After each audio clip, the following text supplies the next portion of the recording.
A man gets a flat tire outside the fence of an insane asylum. While he's changing the tire, he sees a patient on the other side of the fence observing him, so he hurries. He gets the flat off and puts the spare on, but rushing to get out of there, he accidentally drops all 4 lug nuts down a drain. While he's standing there staring at the spare with no lugs to secure it, he hears the patient on the other side of the fence say, "Hey, mister!" He calmly replies, "Yes." The patient inquires, "What you doing?" He explains his predicament, and the patient asks, "Why don't you just take 1 lug nut off of each of the other 3 wheels and put them on the spare to get you where you're going?" The man, surprised, says, "That's a really good idea. Why are you locked up in there? You're really smart." The patient replies, "I'm crazy. Not stupid." 2 young brothers, ages 10 and 12, came home with 2 $50 bills. Their mother notices this and asks, "Where did you boys get all that money?" "Well," says the 10-year-old, "we were standing outside the brothel when some old guy walked out. We told him we knew where he's been, so he gave us $50 and told us not to tell anyone." "Then we followed the man, adds the other boy. and when we came to his house, we told him now we know where he lives. Then he gave us another $50 and begged us to keep quiet." "That's truly awful behavior," The mother scolds. "You boys should be ashamed of yourselves. That poor old man. I want both of you to go to church and confess." The boys do as their mother asks and go to church to confess. A while later, they return home with another $100. The mother asks, "Now, where did you boys get more money? I told you what you were doing was wrong. Didn't you go to the church and confess like I told you?" One of the boys replies, "Yes, we did. But now we know where he works." An elderly couple are lying in bed together one night. The husband is trying to fall asleep, but the wife is in a romantic mood and wants to talk. She says, "You used to hold my hand when we were courting." Warily, he reaches across, holds her hand for a second, then tries to go back to sleep. A few moments later, she says, "Then you used to kiss me." Mildly irritated, he reaches across, gives her a peck on the cheek, and settles down to sleep. 30 seconds later, she says, "Then you used to bite my neck." Angrily, he throws back the bedding and gets out of bed. "Where are you going?" She asks. He yells back at her, "To get my teeth!" Once, there was a preacher who was an avid golfer. Every chance he could get, he would be on the golf course swinging away. It was an obsession. He woke one Sunday morning to find it was a picture-perfect day for golfing.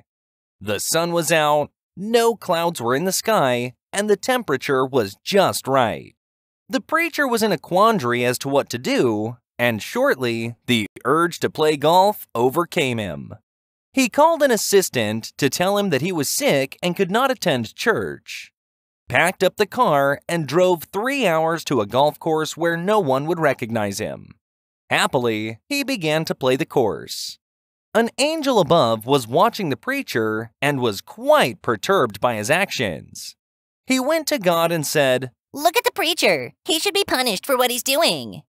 God nodded in agreement. The preacher teed up on the first hole.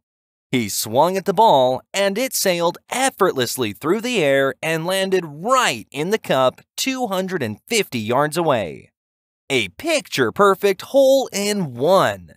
The angel was a little shocked.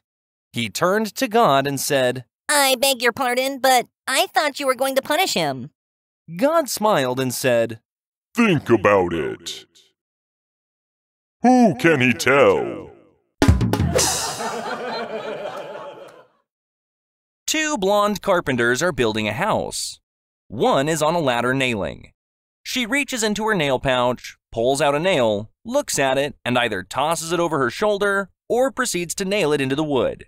The other carpenter can't stand it any longer and yells, "Why are you throwing some of the nails away?" The first carpenter explains, When I pull it out of my nail pouch, if it's pointed toward me, I throw it away. If it's pointed towards the house, then I can use it. The second blonde carpenter gets really excited, calls her all kinds of names, and then yells, Don't throw those nails away that are pointed toward you!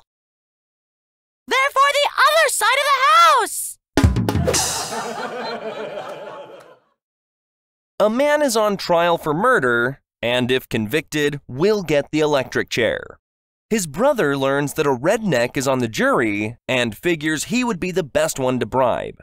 He tells the redneck, I will pay you $10,000 if you can convince the rest of the jury to reduce the charge to manslaughter. After being out for an entire week, the jury finally returns with a verdict of manslaughter. After the trial, the brother visits the redneck. You really did a great job. Here's the 10 grand that I promised you. The redneck replies, You know, it wasn't easy to convince the rest of the jury to change the charge to manslaughter. They all thought he was not guilty and wanted to let him go. A postal worker is responsible for all the mail that has illegible addresses.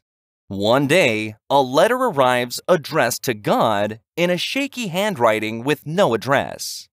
He opens the letter to see what it's about. The letter reads, Dear God, I am an 83-year-old widow living on a very small pension. Yesterday, someone stole my purse. It had $100 in it, which was all the money I had until my next pension check. Next Sunday is Christmas, and I've invited 2 of my friends over for dinner. Without that money, I have nothing to buy food with. I have no family to turn to, and you are my only hope. Can you please help me? Sincerely, Edna. The postal worker is touched. After showing the letter to the other workers, each of them contributes a few dollars. In total, they collect $96, which they put into an envelope and send it to the woman. The rest of the day, all the workers feel a warm glow thinking of Edna and the dinner she'll be able to share with her friends. Christmas comes and goes. A few days later, another letter arrives from the same old lady addressed to God. All the workers gather around while the letter is opened.